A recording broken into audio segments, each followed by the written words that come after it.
So today we're going to review a little bit what we did yesterday, and then we're going to start a little bit something special with equilateral and isosceles triangles. Okay, so we're going to kind of refresh our memory from yesterday. So here is a question up here. Maybe not. Just kidding. There we go. Okay, here's a question. It says, in triangle JK and L, if the measure of angle J is 14 less than 5 times x, measure of angle K, I'm sorry, that is a K, is 5 less than x, measure of angle L is 9 less than twice x, find x and the measure of each angle. So, I'll take a minute and try to do this one for me.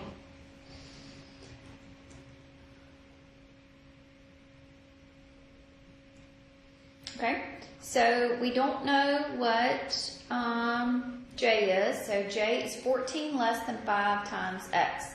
So remember that is 5x minus 14, so remember when we say less than, we always write what's after it in the very beginning. Okay, measure of angle, that's a K, sorry, is 5 less than x, so that's going to be x, we write it in the front, the x in the front. And measure of angle L is 9 less than twice x, so it's 2x minus a 9. So all those have a negative or minus sign. No. So now all the angles in a triangle add together to be a 180. So that means that 5x minus 14 plus x minus 5 plus 2x minus 9 is going to add together to give me 180. So 5 plus x plus 2, so it's going to give me an 8x. Negative 14 minus a 5 minus is a negative 28. And then we'll add 28 to both sides, so we'll get 8x is now going to be equal to a 208. Divide both sides by 8, so x is going to be equal to a 26. Okay, so x is going to be equal to 26, so measure of angle J will be 5 times 26 minus a 14. So 5 times 26 minus a 14 will give me a 116. Measure of angle K will give me a 26 minus a 5, which is a 21. And then measure of angle L will be 2 times 26 minus a 9, which is a 43. Okay? Good deal? Alright, so now we're going to look at isosceles and equilateral triangles. Okay? So, isosceles triangles, remember we will have what? What is special about an isosceles triangle? Okay, so we have these two congruent sides, right? Whoa, sorry, y'all are probably yelling at me here. So we have these two congruent sides here. The two congruent sides are called the legs.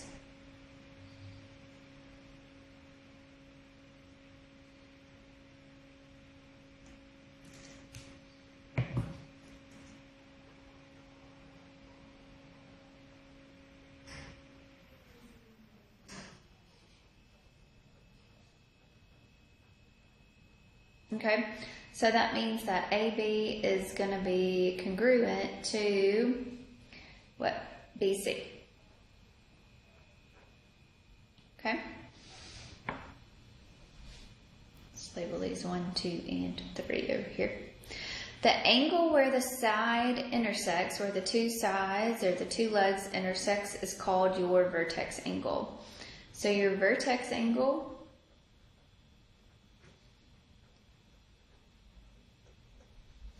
is where the two sides intersect, or the two legs.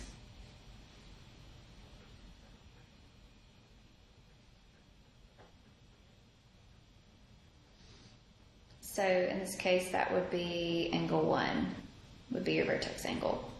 Okay? The side opposite of the vertex angle is called your base.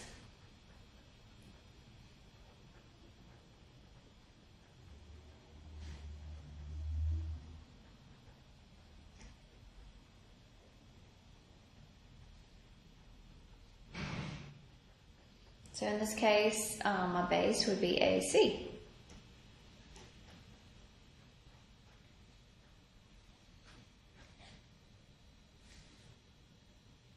Okay.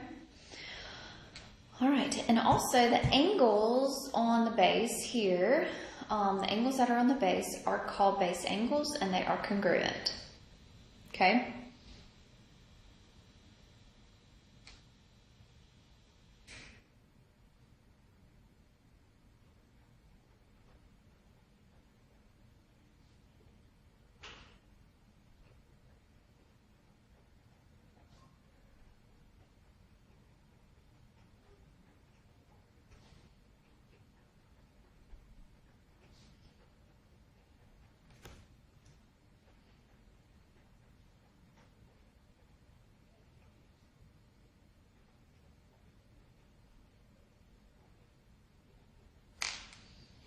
Okay. All right. If two sides of a triangle are congruent, then the angles opposite those sides are congruent. Okay. So if side AB is congruent to side BC, okay, then angle A is congruent to angle C. Okay. Also, the converse of that is true. So if angle A is congruent to angle C, then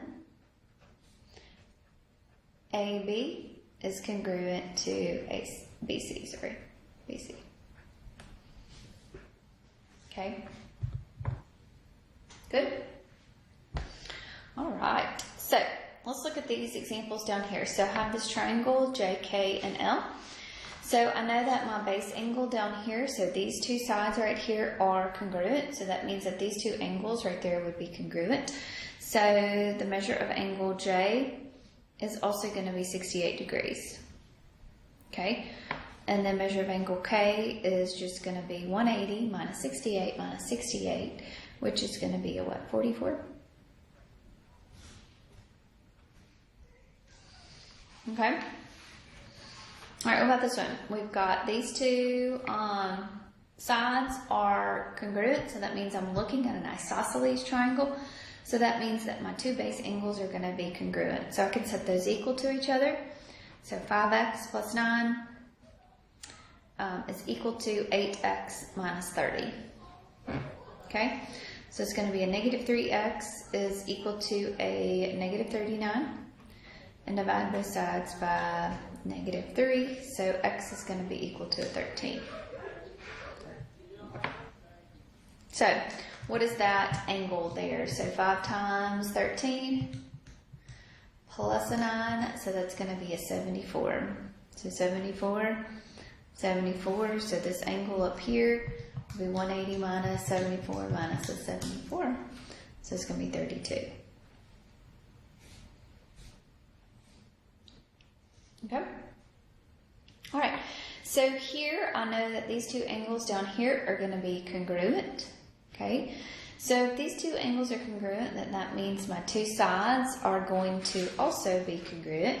So I'm going to have 15x plus a 7 is equal to 23x minus a 17. So subtract your 23, so you're going to get a negative 8x. Is equal to a negative 24. Divide both sides by negative 8. So x is going to be equal to 3. Okay. So not too bad. Alright, so y'all try to do this one now. So number 4 here, y'all try to do this one. In triangle RST, if side RT is congruent to ST, measure of angle R is 9x plus 2. Measure of angle S is 13x minus 18. Measure of angle T is 17x plus 1. Find x and the measure of each angle. So y'all try to do that one and see if y'all can get that one correct.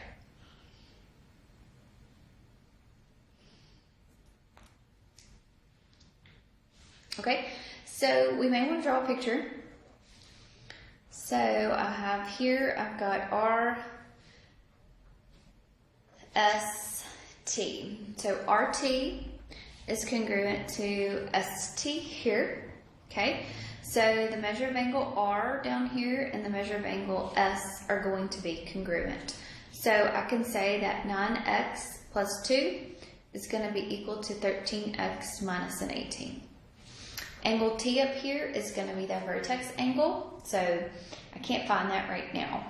Okay, so subtract your 13x, so that's going to be a 5x, no, that's a 4x, sorry, brain, negative 4x, subtract your 2, so that's a negative 20, so x is going to be equal to a 5. So, the measure of angle R is going to be 9 times 5 plus a 2, so that's going to be a 47. Measure of angle S is also going to be 47 because that's the base angle. But measure of angle T is going to be something different. So that's 17 times 5 plus a 1. So 17 times 5 plus a 1, so that is a 84. 86. I can't add. Okay. All right, I'll do this one here. In triangle WXY, if WX and WY are congruent, then measure of angle W is equal to x plus 6. Measure of angle X is equal to 5x minus 12. Measure of angle Y is equal to 7x minus 48. Sorry. Find x and the measure of each angle. So I'll try that one.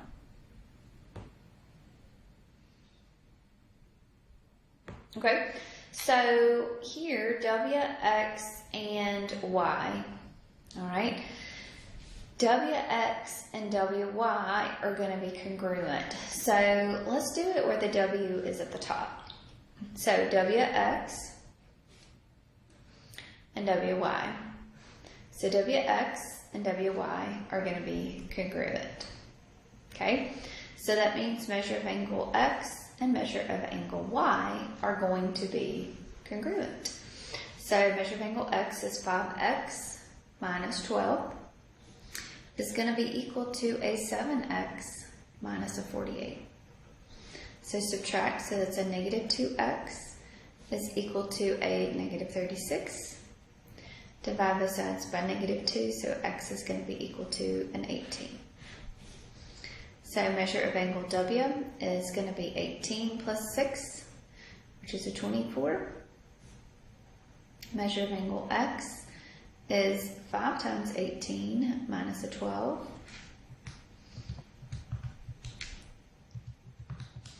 So that's a 78. So that means that Y is going to be the same thing.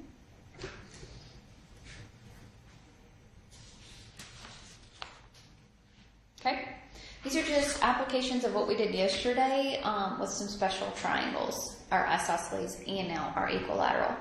So remember what an equilateral triangle is. So same type of scenario, we have a triangle, and if we have a triangle A, B, and C, and it's an equilateral triangle, then all the sides are going to be congruent. Then that means that all the angles are going to be congruent as well. Right? So that means that if measure of angle A is equal to the measure of angle B, which is equal to the measure of angle C, then I can say my sides will be congruent. So that means that side AB is going to be equal to BC, which is going to be equal to an AC. Other way around. If AB is equal to BC, which is equal to AC, then I can say that my angles will be equal to each other. So the measure of angle A is going to be equal to the measure of angle B, which is going to be equal to the measure of angle C. And all these angles, since they are congruent, since they all add together to be 180, so that means that each angle will be what? What do you think? No matter what, in an equilateral triangle, they're always going to be 60 degrees. Okay? All right, so let's look here. So if in this one here, I wanted to find each missing measure here. So what is the measure of angle J?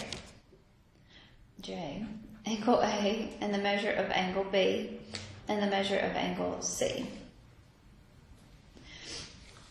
The sides are all going to be congruent, so that means my angles are all going to be congruent. So they're all going to be equal to a 60 degrees. Okay? All right. So if triangle PQR is an equilateral triangle, solve for X and Y. Okay? So what does that mean? So my sides, if it's an equilateral triangle, then my sides are going to be equal to each other. This angle right here is going to be equal to a 60. Yes? So I can say, it doesn't matter which one I say, so 14y minus a 59 is going to be equal to 11y minus a 23. Subtract your 11, so you're going to have a what? It's a 3y. And then add your 59. So it's a 36. So divide both sides by 3. So y is going to be equal to a 12. Here, to find your x, 7x minus 3 is going to be equal to a 60. Add your 3, so 7x is going to be equal to a 63. Divide both sides by 7. So x is going to be equal to a 9. Good? All right. So I want you to make sure that you can do all of your homework. Tomorrow we're going to review for your quiz, and then we will have our quiz on Friday. So if you have any questions, please let me know. Have a good day.